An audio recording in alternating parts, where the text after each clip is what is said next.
Hi guys, welcome back with me again in this channel. On today's tutorial, I'm going to show you how you can uninstall a program on Windows 10. So if you no longer need an app or programs on your Windows, you can just easily uninstall it from your computer.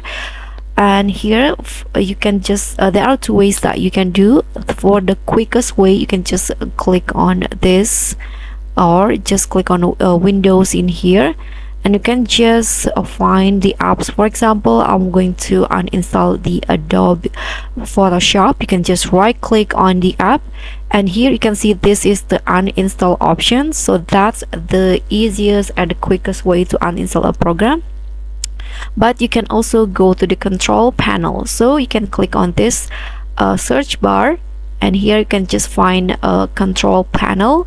Click on it to open it, and this is the programs option. You can see at the bottom, uninstall a program. So just tap on that, and these are the list of programs on my computer. And to easily uninstall a program, you can just choose the program that you want to uninstall, and in here at the top there is this uninstall or change button. So just click on this, and now you can just click on yes to confirm that you want to uninstall the program. So after that, the program will be removed from your computer.